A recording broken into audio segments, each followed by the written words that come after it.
tal, amigos? Bueno, nos reencontramos después de la audición que tuvimos cubriendo a nuestro amigo Neri Pinato, que está de vacaciones, estado de situación. Ahora estamos en nuestra audición del Poder Real.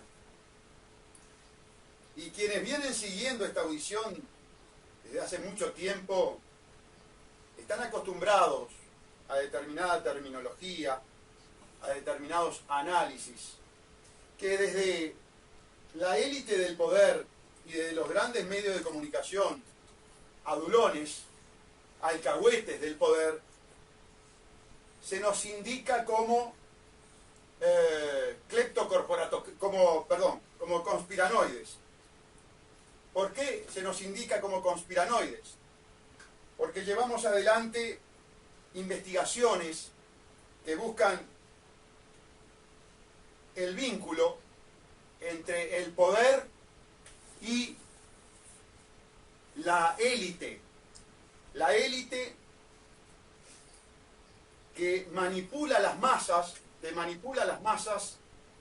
a través de la academia, a través de los grandes medios de comunicación. Una noticia importantísima acaecida el día antes de ayer, el día sábado, que fue soslayada por los grandes medios de comunicación nacional y que recién hoy consta en el diario El País y que lo tengo aquí en la mesa de trabajo. Me estoy refiriendo a la muerte de Jeffrey Epstein. Ustedes dirán, ¿y quién es Jeffrey Epstein? Primero que nada, Jeffrey Epstein es un billonario, vale decir, un individuo, como siguiendo a Saviano lo vengo diciendo, no la cuenta, la pesa. Es decir, un hombre que forma parte de la plutocracia internacional, de la élite internacional, de los dueños del mundo. Es un banquero que se formó en el banco Bear Stearns y luego creó su propia institución financiera. Es además un individuo que desde el punto de vista de su religión y políticamente hablando, es un judío sionista. Es un judío sionista banquero.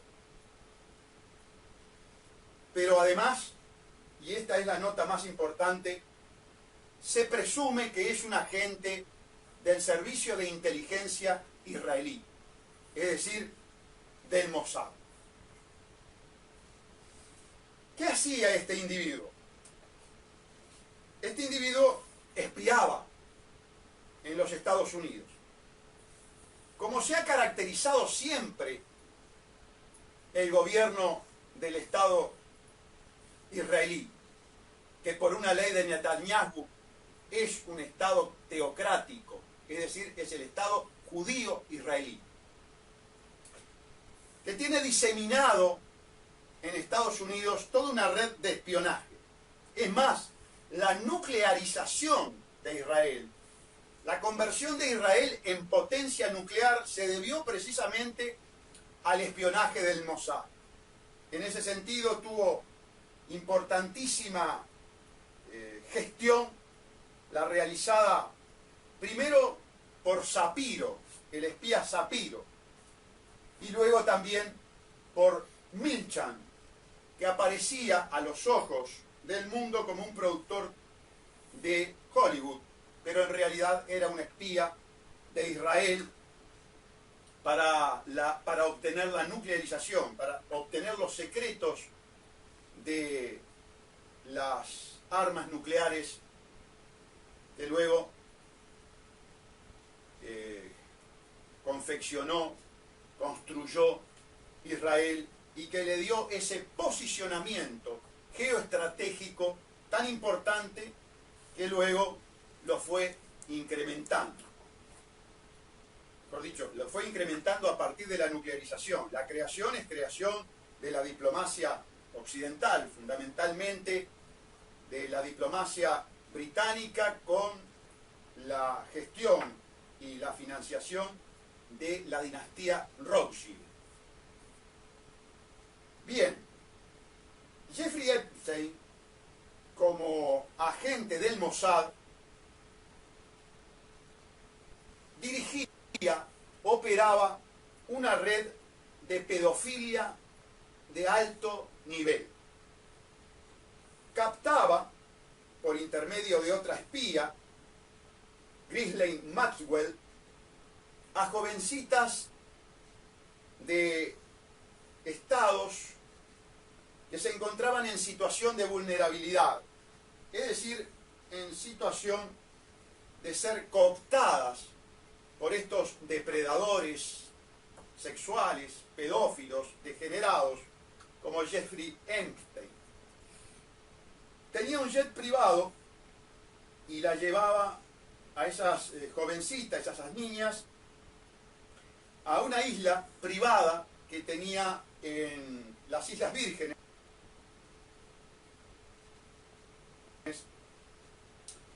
Le llamaba a ese avión el Lolly Jet. Y a esa isla concurría enorme cantidad de banqueros, políticos, magistrados, artistas, es decir, la crema de la sociedad y la aristocracia. Concurría Andrews, el príncipe Andrews, concurría Bill Clinton, concurrió en su momento Donald Trump, allá por el 93, hace mucho tiempo. Y ustedes saben que este individuo en el 2005 en Florida fue detenido por estos cargos, por estos delitos. Es decir, el grave delito que implica la pedofilia. Y presten atención a lo que les voy a decir.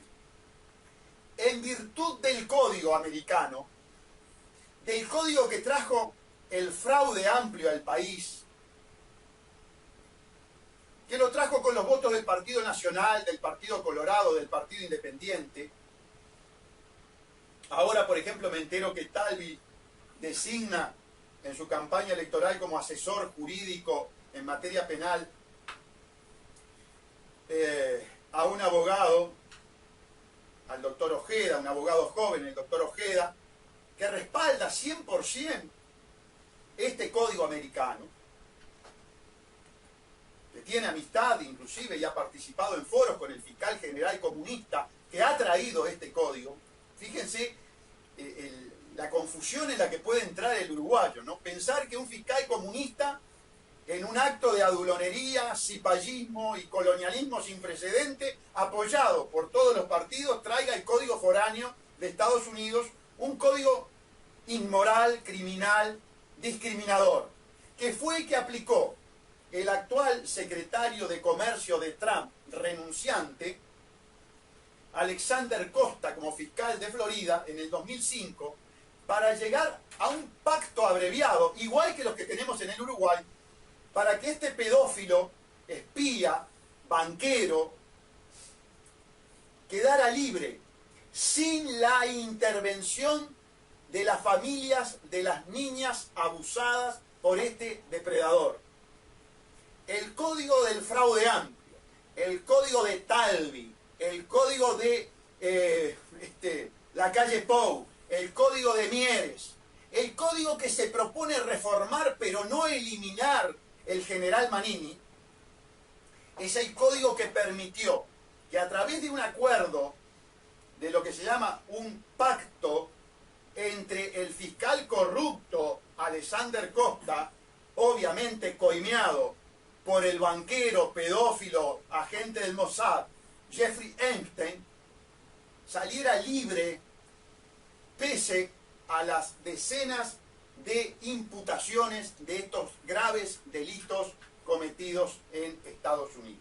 Ese es el código discriminador, ese es el código de los ricos de Estados Unidos, que lo trajeron aquí el fraude amplio con todos los otros partidos. ¿Qué pasó? En el acuerdo, las víctimas no participaron. En el acuerdo no se pudieron oponer. ¿Y saben por qué me duele este tema? Porque lamentablemente la Academia Uruguaya, los grandes medios de comunicación, se vendieron y traen este código como que fuera un código revolucionario y bueno. Y es una inmundicia. Pero además yo tengo la experiencia personal, que las voy a compartir con ustedes, porque es bueno ir a la experiencia, es bueno ir al caso concreto. Yo tengo el caso de lavado de activos y el caso de la estafa del Banco Heritage. Y en el Banco Heritage nos pasó exactamente esto, lo que le pasó a las víctimas de Jeffrey Epstein. Un cliente nuestro fue estafado por el banco, por la operadora que iba a Buenos Aires representando al banco. La imputación de la fiscalía recae sobre la funcionaria, no sobre los dueños del banco. Los banqueros son intocables con este código. Y los banqueros, que eran los lavadores, que eran los estafadores, se presentaron como víctimas. Y nuestros fiscales y nuestros jueces lo aceptaron como víctima. Y llegaron a un acuerdo con la funcionaria del banco, con su dependiente, con la que los representaba, al margen de la intervención de las víctimas.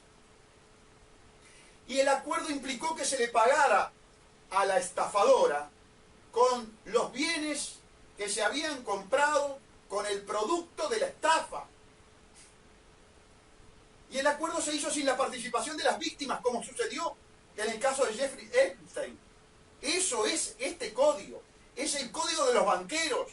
Es el código de Epstein, que pese a estos delitos había obtenido la libertad. ¿Cuál era la función de Epstein? Epstein llevaba en su lollijet a las jovencitas y después captaba a todos estos individuos de la élite que lo tienen todo, lo tienen absolutamente todo. Y siempre he dicho que la plutocracia metida en política, o mejor dicho, dirigiendo la política, es víctima de los tres grandes demonios: carne, poder y dinero. Cuando tienen todo el dinero, cuando son los dueños de la voluntad de los amanuenses, es decir, de los cipayos, de los títeres, de los políticos, de los mercenarios, les queda el sexo, la lujuria. Y por supuesto las satisfacen de esta manera, a través de la pedofilia. Entonces, Epstein, explotando ese demonio, llevaba a su isla a todos estos individuos. Los fotografiaban y los filmaban, como hacía J. Edgar Hoover, la técnica de Hoover, y la que hacen todos los que tienen acceso al espionaje ilegal, como el que realizó el Poder Ejecutivo uruguayo por una Suprema Corte de Justicia que no controló al Guardián. Y vaya que los jueces de crimen organizado, como en su momento fue Díaz, tenían acceso a ese tipo de herramientas. Qué casualidad que cuando llega el momento de votar la venia de Díaz en el Parlamento, todos los políticos fueron a favor de Díaz. Es un método, ahora vuelvo al tema de Epstein, me aparto del tema de Díaz, vuelvo a Epstein. Es un método de ¿qué? De chantaje. Es un método de chantaje. El Mossad, el servicio secreto del Estado judío israelí, con toda la información para después chantajear a los políticos, a los banqueros, chantajear a los magistrados, adueñarse de Hollywood, por ejemplo. Ya sabemos que son dueños de Hollywood. Este hombre cae preso. Cae preso y, por supuesto, eso preocupa enormemente. Cae preso en el gobierno de Trump. Y eso preocupa enormemente a toda la cleptocorporatocracia pedófila, miembro del Club Bilderberg, que tenían los registros de este comportamiento criminal. Y bueno, ¿qué pasa cuando cae un individuo de esta naturaleza y puede hablar en los tribunales? Y hay que matarlo. Se le mata. Punto. ¿Qué pasó con Feldman? ¿Qué pasó con Feldman en nuestro país? Que el juez de la causa Feldman era también Díaz. Un individuo que en un rapto de locura mata al policía que lo va a notificar de una situación, además, no muy grave. Morena se llamaba el oficial que este hombre mató con unos tiros en el pecho. Y luego se atrinchera en Ciudad de la Costa. Y el procedimiento policial estaba inclusive supervisado por el propio juez de la causa. Termina también como Jeffrey Epstein, con un suicidio muy especial. Un suicidio de 18 tiros. Después inclusive muere un funcionario policial que estuvo en la escena de los hechos, en situación también muy rara. ¿Por qué se mata a Feldman? Porque Feldman también era un agente del Mossad.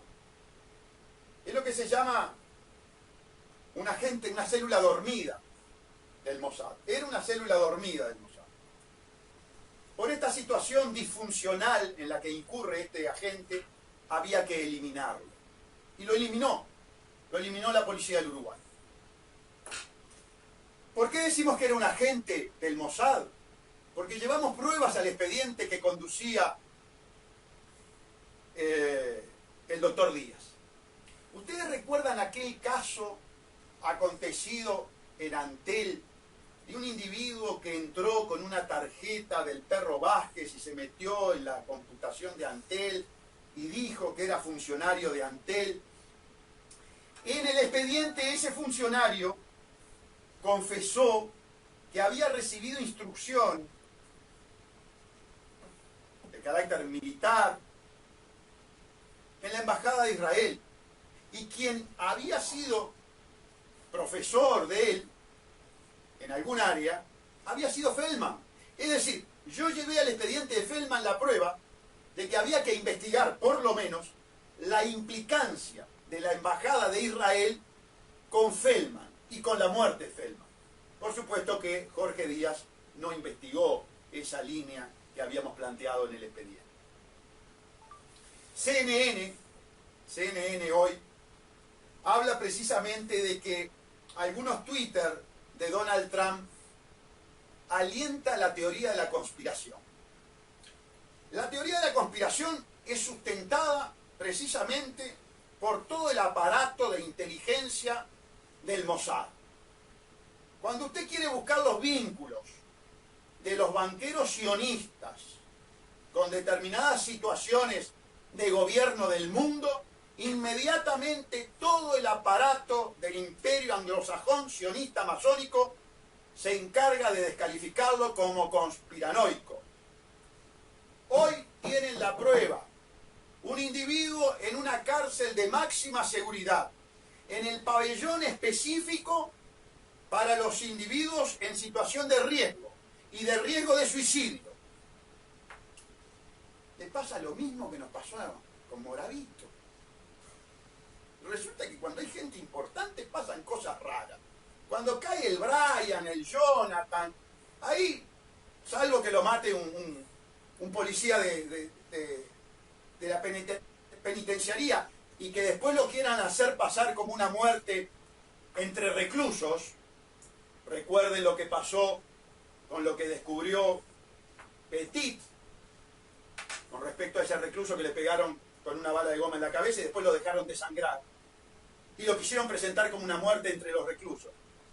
Y pese a estas evidencias, o fíjense lo que pasó con Moravito, que logra fugarse por una banderola y unas cosas raras, pero siempre pasan este tipo de situaciones, me refiero a los importantes, que fallan los sistemas de seguridad. Acá, señores, la sospecha que los mató el Mossad, punto. Ni más ni menos. Se levantó la guardia y la mano larga e invisible del Mossad lo limpió. ¿Por qué? Porque había que callarlo. ¿Porque había que callarlo en qué? En los que habían utilizado la red de pedofilia para satisfacer su lascivia. No, porque había que callarlo en cuanto a las vinculaciones con el servicio de inteligencia israelí. CNN insiste en el tema de la teoría de la conspiración. La muerte de Epstein está muy clara.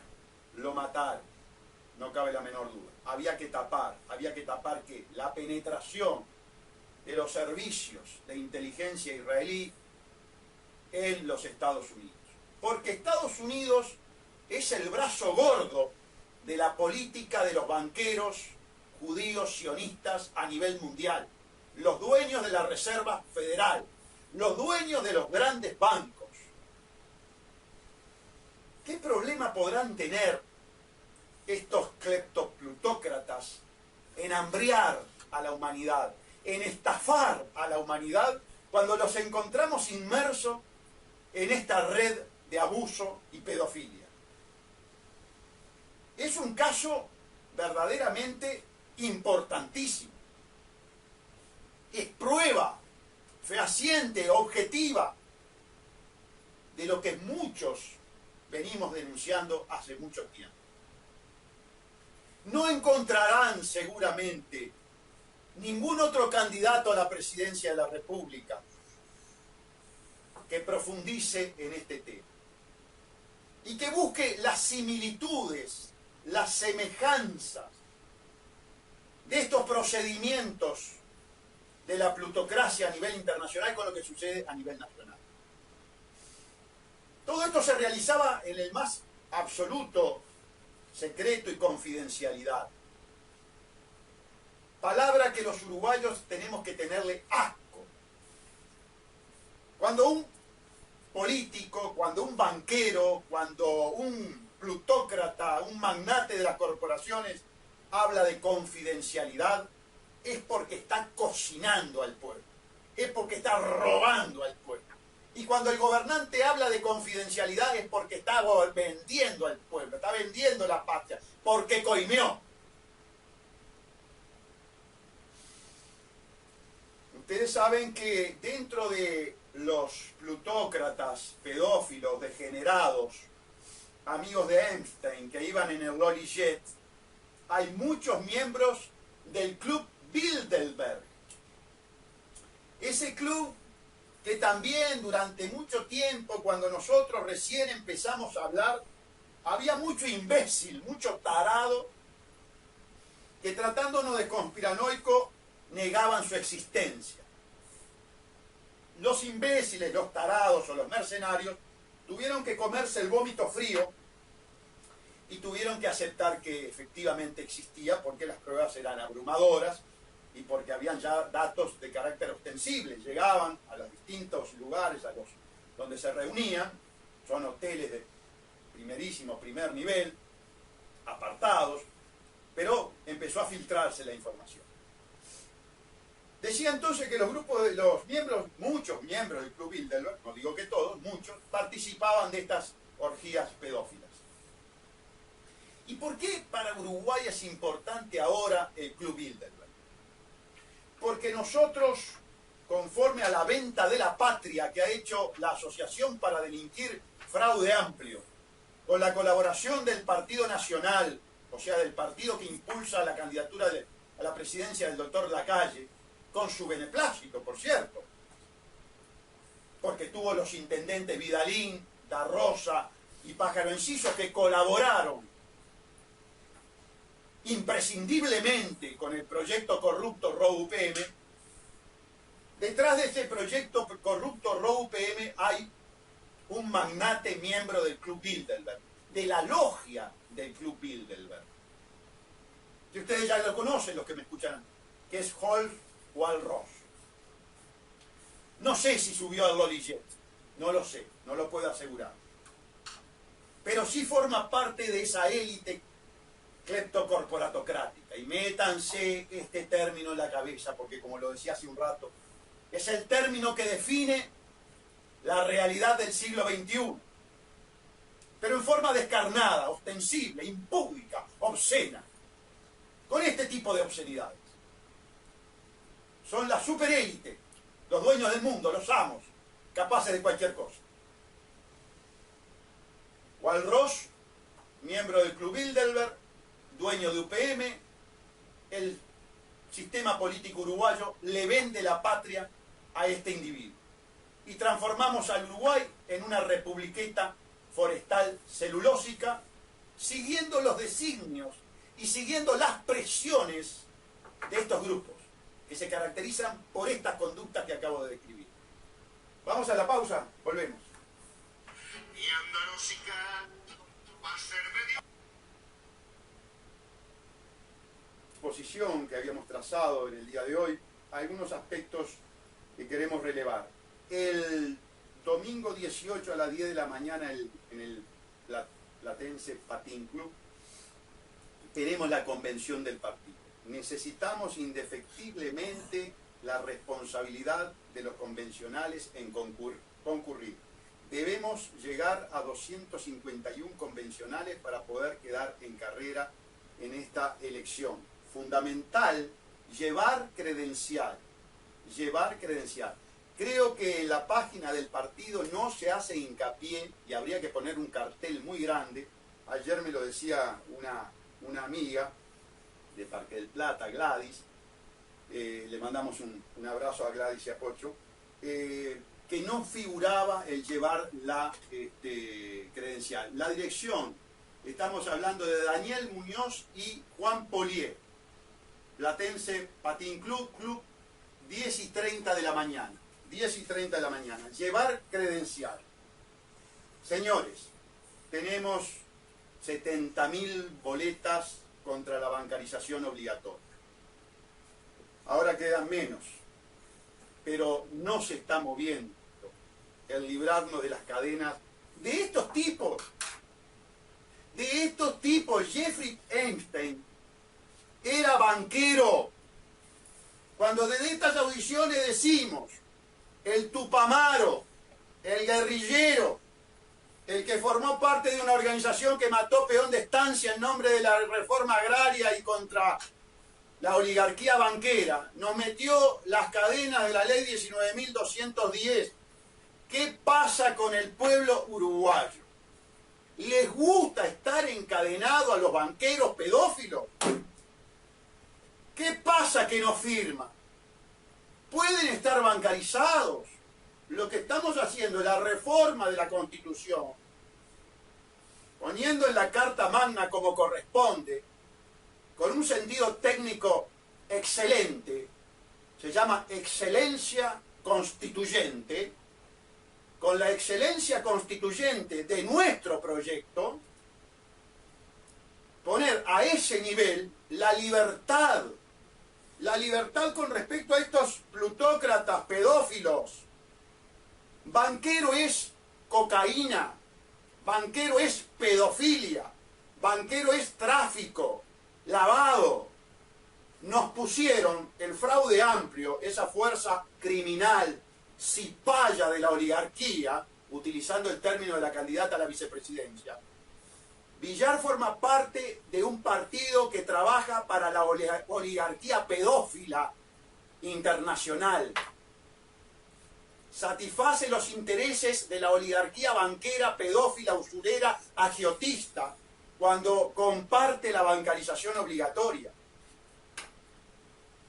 Llamo al pueblo uruguayo a firmar contra la bancarización, a liberarse de las cadenas. El que quiera tarjeta, el que quiera Visa, por ejemplo, y ponerse en manos de Kravitz, Colbert y Roberts, Kravitz, Colbert y Roberts, que son los dueños del grupo financiero, del grupo inversor KKR, dueño de Visa, que la tengo denunciada penalmente en crimen organizado, por aquella estafa de las tarjetas en que cayó, por ejemplo, Motociclo, pero que fueron presos funcionarios medios y bajos de Motociclo. El dueño, no. El dueño judío, no. Si tendré experiencia, si sabré de esto, caso a caso. Kravitz, Colbert y Robert. No se investigó. Crimen organizado uruguayo no investigó. Fiscalía no investigó. Entonces, les decía, si quieren estar en manos de esos grupos, no firmen. Ahora, si quieren libertad, por favor, firmen contra la bancarización obligatoria. No vamos a ir a llevarle las papeletas a sus casas. No podemos. No tenemos el dinero que tienen estos banqueros. Lo hacemos a pulmón. No es un partido que lo financie la cocaína. No es un partido que lo financien los troncos. Y el proyecto de país que tiene el Partido Nacional, el Frente Amplio y el Partido Colorado es el país de los troncos y la cocaína. Que quede bien claro. ¿Por qué?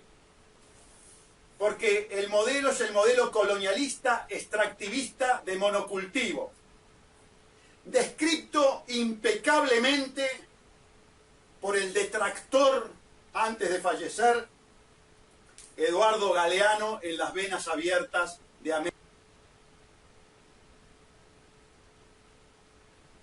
Eduardo Galeano, en Las Venas Abiertas de América.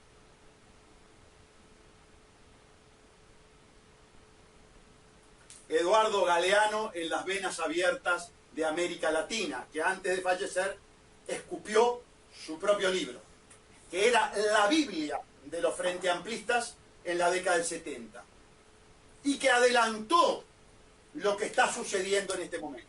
El diagnóstico fue estupendo. Lo que falló fue el socialismo real, la aplicación del socialismo real. Fracaso total y absoluto. Por una manga de ladrones, coimeros, asociaciones para delinquir, como la del fraude amplio. Pero el diagnóstico fue muy acertado.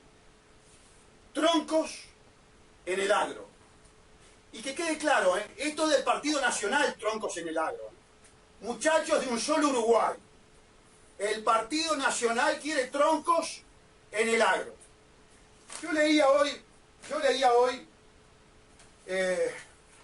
una columna que está en el País Digital, no está en papel, que es del señor Julio Prevé Fole. Entonces Julio Prevé Fole plantea, como planteó Talvi en su momento, los privilegios que se le dieron a UPM. ¿Y cuál es la tesis que llevan adelante estos señores, como Talvi y Prevé Fole? Llevan adelante la teoría de darle al campo, darle al productor nacional lo que se le dio a UPM. Pero es un insulto a la inteligencia, amigos. A UPM se le dio lo que se le da en función de dos factores. Primero, que es una transnacional, amparada en un contrato de inversión, en un tratado de inversión, y amparada en un contrato de inversión. Tanto tratado de inversión como contrato de inversión, las dos cosas, los dos instrumentos jurídicos, son producto de la cleptocorporatocracia para la plutocracia internacional, para los mega ricos, para los Jeffrey Epstein, no para el productor nacional, no para Pedro y María en el tambo. ¿Qué estás diciendo? Al contrario, a Pedro y María en el tambo le voy a cargar las tintas con el combustible, con el precio del peso nacional, sobrevalorando el peso uruguayo, y con todos los impuestos habidos y por haber, para subsidiar a la multinacional, por supuesto. Pero además, por si eso fuera poco, señor Prevé Fole, no nos mienta, no sea iluso. Usted sabe perfectamente bien que este es un contrato coimero, que todos estos privilegios se obtuvieron por la característica de criminal. Por eso cuando un Talvi nos dice todos somos UPM, y va a la televisión y dice que tiene algunas diferencias de matices con el contrato, pero que en general está en todo de acuerdo, nos está mintiendo. Talvi mentiroso, nos está mintiendo. Es imposible darle a todos los productores los privilegios que se dieron en la coima de ROUPM. Todo lo contrario. Por favor, me está haciendo ruido con eso. Es imposible darle. Entonces estos planteamientos son planteamientos absolutamente demagógicos, mentirosos. Otra cosa que dice, dado y los privilegios de zona franca. Pero perdón, señores, si nadie paga impuestos en el país, yo no digo que no haya que hacer una reforma tributaria, pero dentro de lo que exalta como positivo este hombre, son las exenciones tributarias, y pide que se exonere del impuesto al patrimonio. Y si pide que se exonere del impuesto al patrimonio, ¿qué vamos a hacer? ¿Vamos a aumentar el IRPF? ¿Vamos a aumentar el impuesto al trabajo? ¿Vamos a aumentar el impuesto al consumo? ¿Qué es lo que están planteando?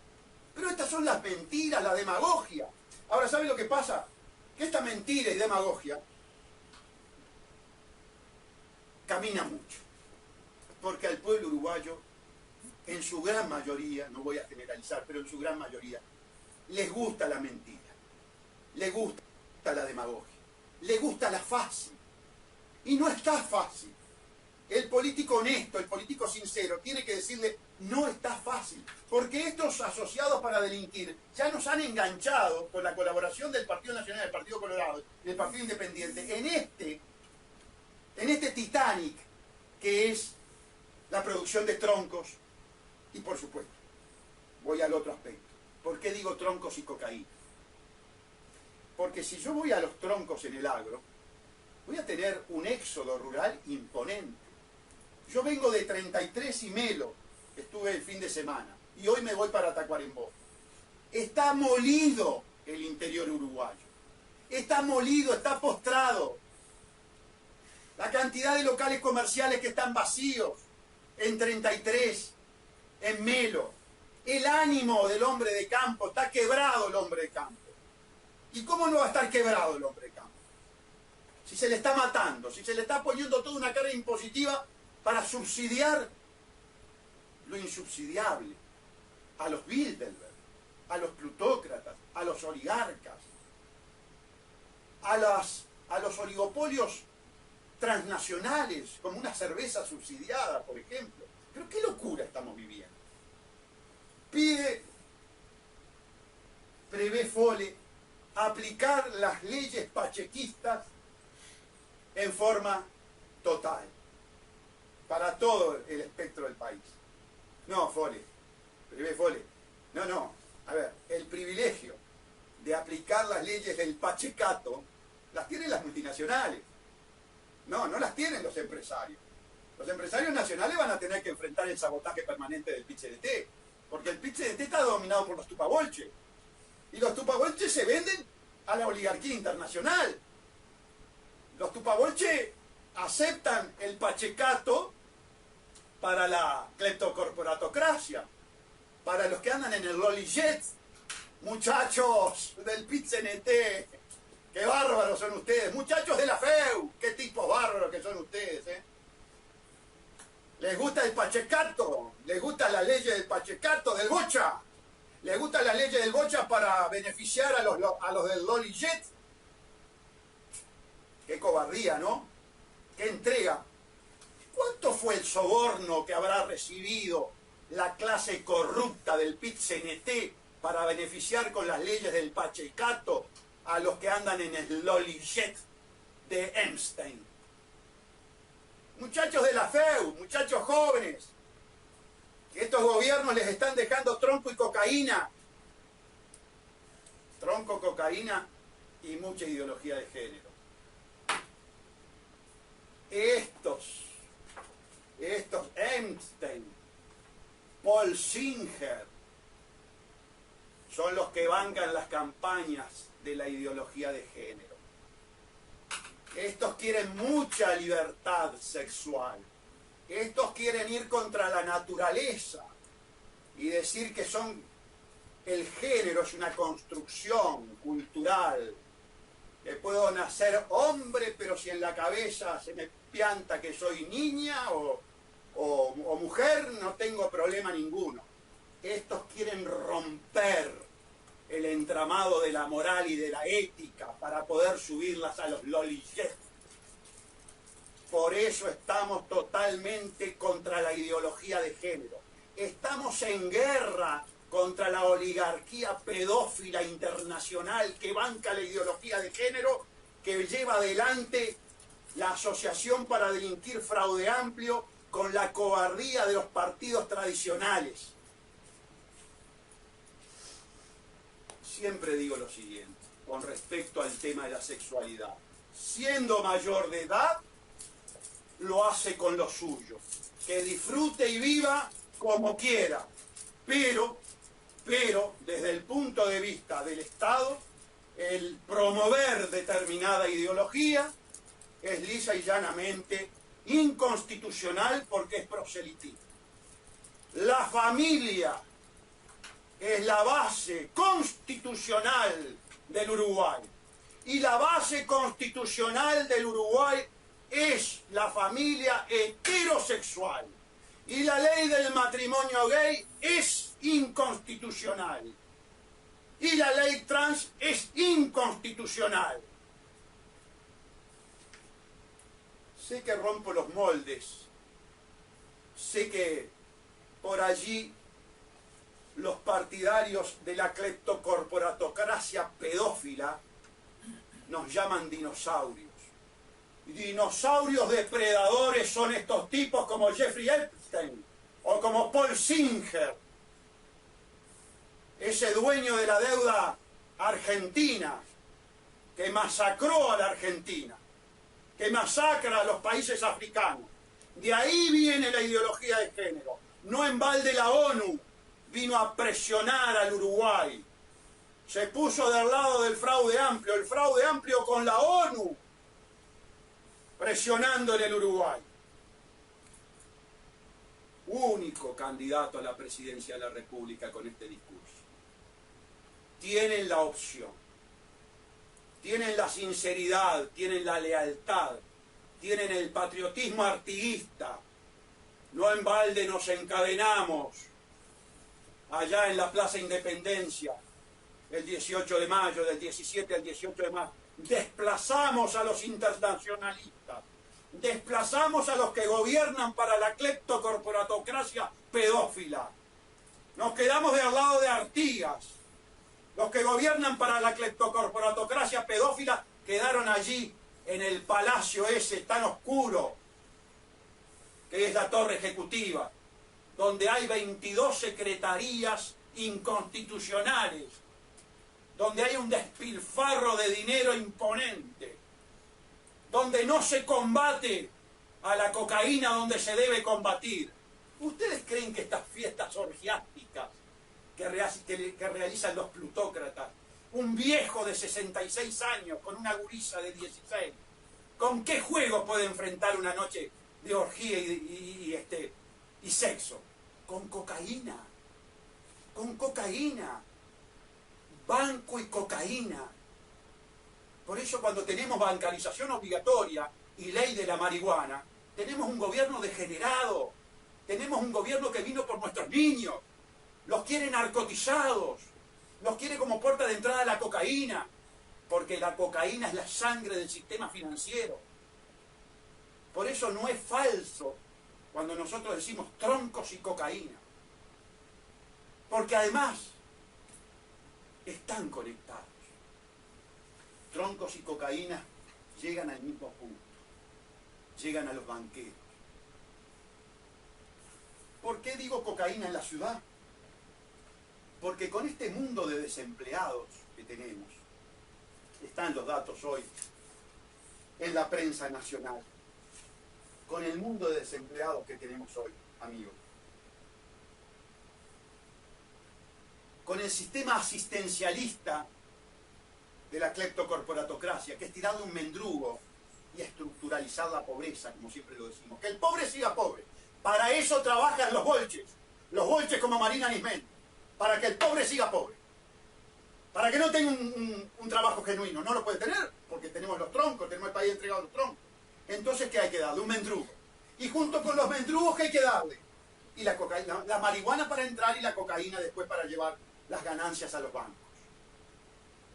Tuve la oportunidad en 33 de estar en un proyecto, de conocer un proyecto de un individuo religioso, pero un religioso muy especial.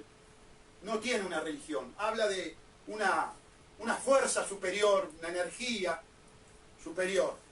Se podrá compartir o no, pero lo importante es que en base a esa cosmovisión de la vida, sacó de la calle, sacó de la cárcel a un conjunto de muchachos adictos y los tiene en un proyecto haciendo bloques, en una bloquera, en un contenedor, un galpón con las chapas incompletas, barro, agua, frío, lluvia, mucho sacrificio. Y nos contaban esas historias desgarradoras. Botija de 17 años de edad, violado por el padre biológico, y después violado por un cura de 33 que cuando murió se le homenajeó como ciudadano ilustre de 33. Un cura pedófilo que había abusado de decenas de niños en 33, cuando murió se le hizo un homenaje. Muy bien, están saliendo adelante, son adictos, tienen todos los problemas de la abstinencia. Estuve charlando con ellos y nos relataban los vínculos estrechos de algunos policías con el narcotráfico. El conocimiento de la red de narcotráfico por parte de algunos policías. ¿Por qué digo algunos policías?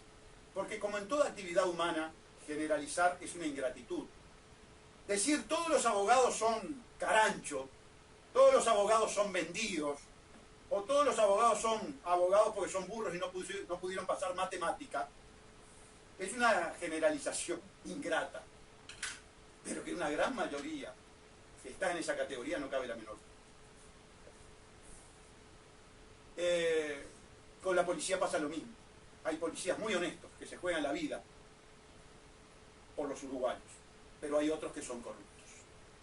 Y donde hay mucho dinero, como es el caso de la cocaína, que las coimas pueden ser de millones de dólares, las tentaciones son muy grandes. Y estos muchachos nos decían que el conocimiento de la red de distribución de bocas es total, absoluto. Lo que sucede es que naturalmente reparten. Les cuesta salir, algunos se van, vuelven a la adicción, vuelven al robo. Este Botija de 17 años comenzó a robar a los 8, disparando de la casa donde sufría ese abuso sexual. Tiene 17 en el día de hoy. Está tratando de salir. Tiene que luchar inclusive con impulsos de autoeliminación.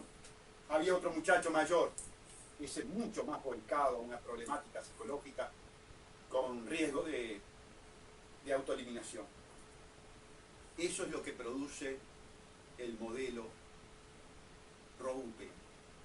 Eso es lo que produce el modelo del Frente Amplio, del Partido Nacional, del Partido Colorado, del Partido Independiente, del Partido de la Gente. Robupe, troncos y cocaína. Amigos, si no cuidamos el entramado social, si no cuidamos los valores, si no cuidamos la familia, si no cuidamos nuestra juventud, si apostamos a los banqueros que manejan la cocaína, que manejan el tráfico, el blanqueo de la corrupción, si no nos cuidamos de estos pedófilos de la cleptocorporatocracia, si votamos los partidos que yo sospecho tienen financiación de la cocaína y de los grupos pedófilos, después a no quejarse. Entramos en la política como un experimento, ya que estamos en un laboratorio, ya que Rockefeller, y con el auspicio de Mujica y de Tabaré Vázquez, nos tratan como conejillos de India, como ratas de laboratorio. nosotros también vamos a trabajar en esa arena. Y vamos a ser los ratones díscolos. Y vamos a hacer nosotros el experimento con los experimentadores. Nosotros somos un experimento en la política nacional. Nosotros somos los que decimos la verdad. Somos los sinceros. Somos los que tenemos una campaña electoral totalmente diferente. No le decimos esos discursos vacíos para mentes totalmente degradadas, como escuché a la calle Pou, como escuché a Talvi, como escuché a Martínez, hablando disparates, imbecilidades, guarangadas, sin poner sobre la mesa el cómo. Porque yo puedo plantear no 136 liceos como el jubilado, yo puedo plantear 159. ¿Y quién me lo va a discutir? Y yo puedo decir, voy a poner el país de pie. Pero ¿cómo? ¿Cómo vas a hacer para poner el país de pie? Ese es el gran desafío. ¿Cómo vas a hacer para generar trabajo genuino? Puquito, Talvi, Martínez, cuando ya estás destinando el país, el aparato productivo agrario del país, al monocultivo extractivista, colonialista de los troncos. Estás apostando a la exportación de troncos. Y la exportación de troncos, ayer lo hablaba con mi amigo Forestal en ese cumpleaños, el cumpleaños de mi sobrino nieto, y le decía, Washington, le digo, tarde o temprano, la apuesta a la forestación, te va a ir mal. ¿Por qué? Porque el precio lo va a fijar el oligopolio de UPM. Y el oligopolio de UPM con la otra empresa, la de Conchilla,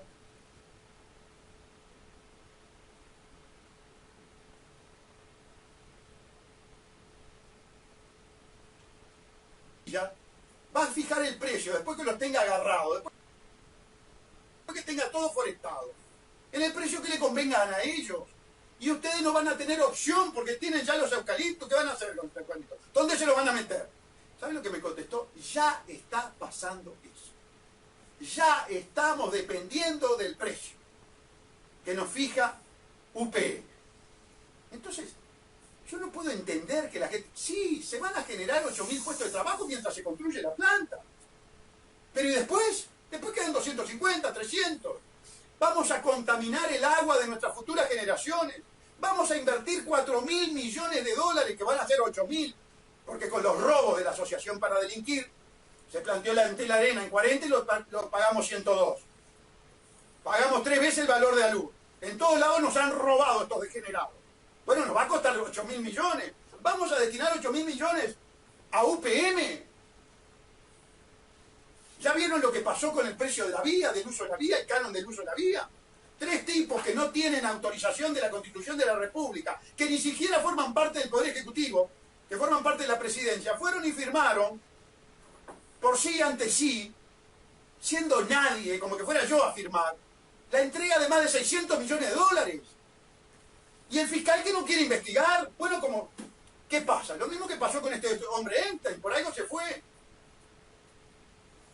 Señores, ustedes tienen la opción. Nuestra candidatura a la presidencia de la República, nuestra forma de hacer política, nuestro proyecto de país, lo tienen al alcance de la mano. Están ustedes. Pueden romper la dicotomía ladrones, entreguistas, como se dio en Argentina. Hasta un próximo encuentro.